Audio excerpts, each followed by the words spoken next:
This story really flew under the radar. Protesters in Seattle decided to blockade off a federal building.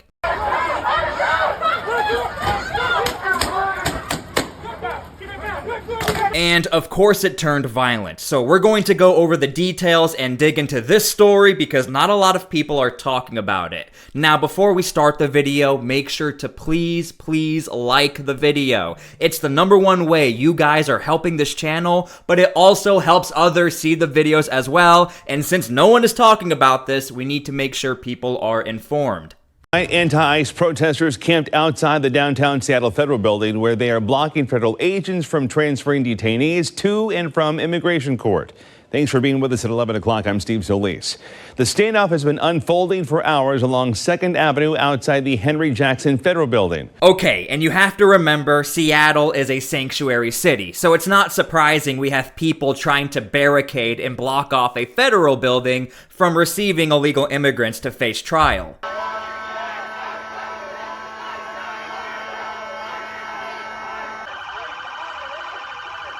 However, the surprising part is how long this lasted before any intervention actually occurred. So we're going to dig into it from the beginning till the end, and make sure you stick around because the ending gets rather intense. And just so you know, all of my footage is sourced from Katie Davis Court. She was on the ground, so make sure to go give her a follow. Thank you, Katie, for being there.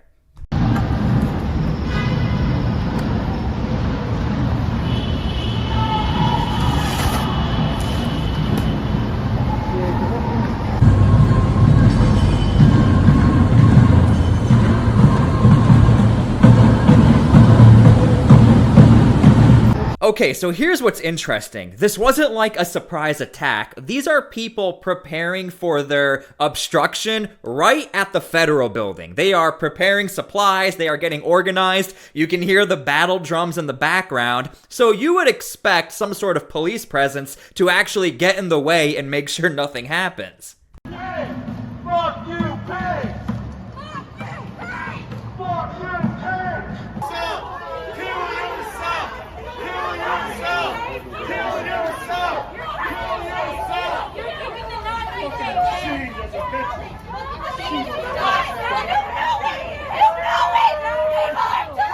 Okay, so I want to point out, these are Homeland Security officers, and it looks like they tried to make some sort of peaceful contact, but were pushed back into the building, which is where we get into the sequence where the blockade occurs.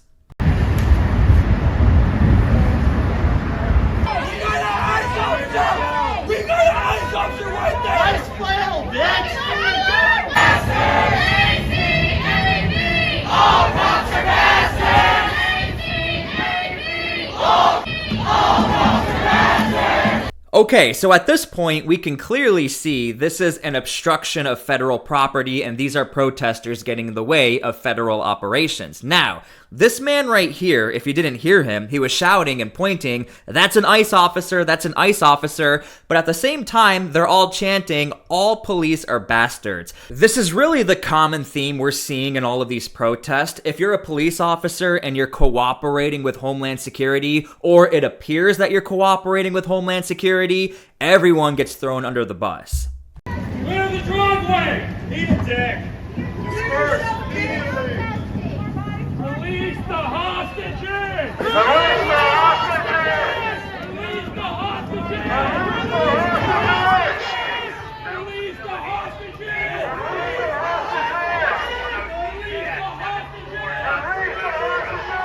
Now, if you haven't already, make sure to please subscribe to my channel. This is what we do here. We gather all of the footage, all of the facts, we put it together, and we hold our elected officials accountable. Thank you.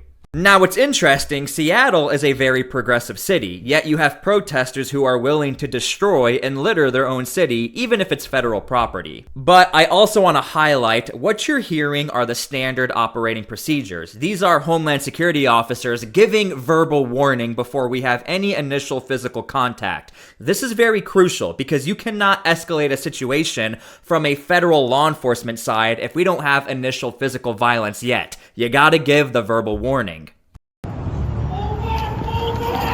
Get him.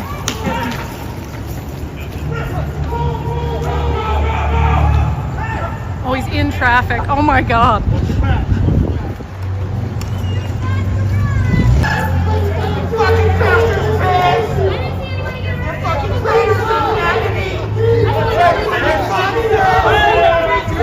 So this right here is a clear example of what happens in sanctuary cities. You have a man throwing a rock at the federal building, and we have all of the evidence right here. There are rocks in front of the window, but where are the police officers? Where's local law enforcement to calm everyone down? That's what happens in sanctuary cities. You have a legal and clear divide between police officers and federal agents, and police officers are not supposed to be working with these federal agents, especially in the context of immigration or deportations. ICE.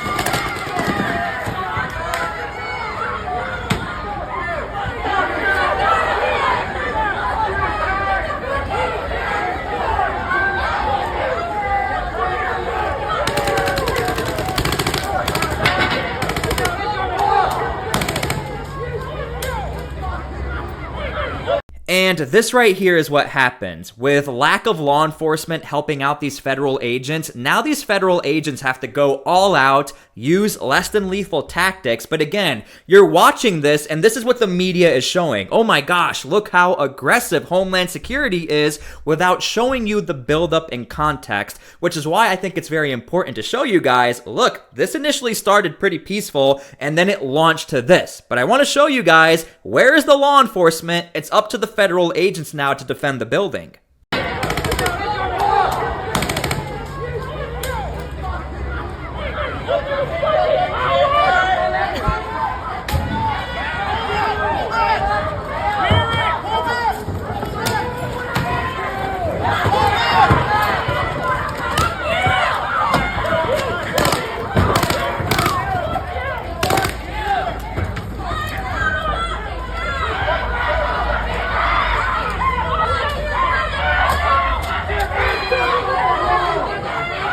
I mean, you can even see, in the street, no law enforcement, nowhere to be found. This is a problem, and I'm sure the Trump administration is going to be questioning, why is Seattle allowing for these protests to get so violent to the point where federal agents now have to engage less than lethal? Federal agents don't want to do this, but this could have all been squashed if there was some other police presence or security presence. And I also want to add, all of these protesters are also putting people in danger as far as civilians in the street. No local law enforcement as far as I can see in the street here.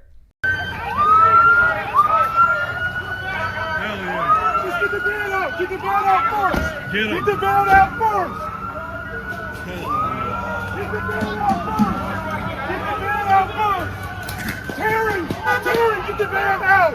Get the van staged. Get the van staged. Shoot them all.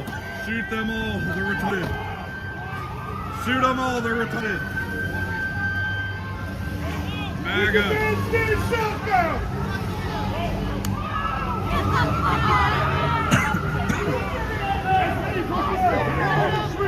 Get the van.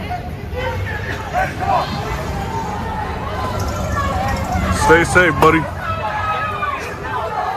Let's go. Move, just go.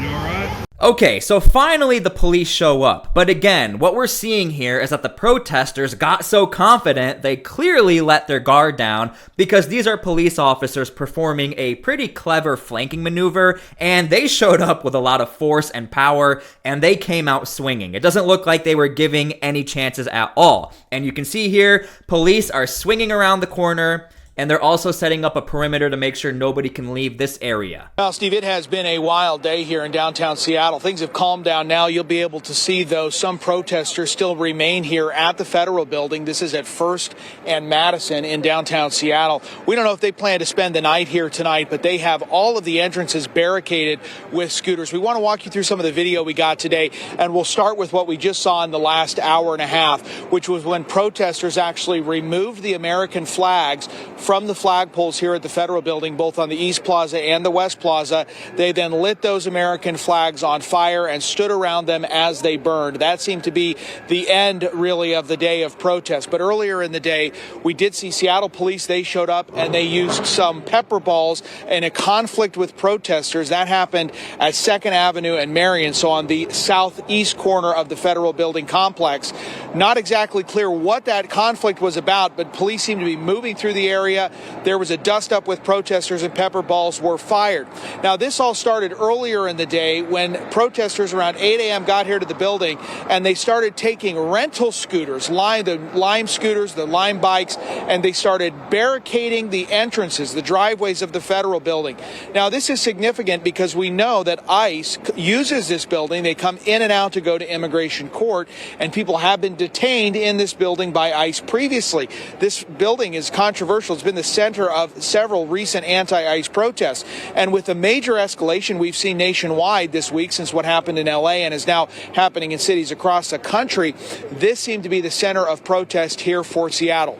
So as you can see, we have quite the contrast in reporting. In one sense, when you look at all the details and raw footage, it was way more violent than the general reporting is making it out to be. Yeah, there were protests, but let's be honest, this was like a mini riot turned into a medieval siege trying to block off a federal building. It wasn't just a little protest.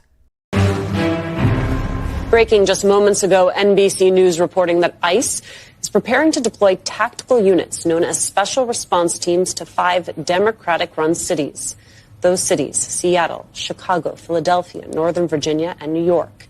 It's not clear if these raids will begin immediately, but all special response teams in those areas have been told to be ready to deploy. Okay, so the big news and the big response from Homeland Security are the special teams that will be going into blue cities, and Seattle is on that list to include Los Angeles, Chicago, New York. Now, what I want to point out is this. It could be two things. Number one, it could be just send in more agents if we have what's been happening in LA, Chicago, New York, or Seattle, where ICE agents are being left alone to defend themselves. They'll have more people in the area. Or number two, it could be an increase of deportation operations. I think it's either one of the two. I don't see an in-between. And again, this is in response to what we're seeing as far as these protests. And the number one issue is a lot of these agents are being left alone, which is why we have the Marines and National Guard deployed. I truly think all of that could be avoided if local law enforcement will show up and help defend ICE as well. Well, ICE ain't leaving. Well, as a matter of fact, we got over 100 teams out today enforcing immigration law, and we're going to flood the zone. I've said for a month, sanctuary cities, you don't want us to arrest these bad guys that you just listed out. We could arrest them in safety and security of the county jail. But they won't let us into jail. They release them into the community, which means we got to send a whole bunch of teams in the community to find this dangerous person that don't want to be found. So sanctuary cities are going to get exactly what they don't want. More officers in the communities and more officers in worksite. We can't arrest them in jail or arrest them in the community. If we can't arrest them in the community, we're going to increase worksite enforcement operation. We're going to flood the zone. And based on what LA is doing right now, we're going to continue to flood the zones. We're going to be there tonight. We're going to be there tomorrow. We're going to be there every day in the next 4 years, arresting public safety threat illegal aliens. We're not going to apologize for doing it. So we're not going anywhere, Jesse. We're going to do the job the American people voted Donald Trump in office for. We're going to make America safe again, one illegal alien criminal at a time. And this is another reason we need the big, beautiful bill passed so we can hire more ICE agents, get more technology, and help us find these people. Look, we got over 20 million illegal aliens in this country. We got less than 5,000 deportation officers. We're outnumbered. You want more criminals taken off the street? You want more efficient operations? Then they need to pass this bill and fund ICE and fund the Border Patrol to keep President Trump's promise to the American people. So even Tom Homan is saying, look, we only have 5,000 officers, but we have to utilize what we have, which means we're going to do what's called flooding the zone. And I always point this out. If you are against these raids, that's fine, but the Trump administration has made it clear we wouldn't have these very public raids if you would just open up the prison systems of people we know who are violent offenders or people we know that have broken crimes. I just want to throw that out there. Anyway, thank you guys for being here. God bless, and we'll see you all later.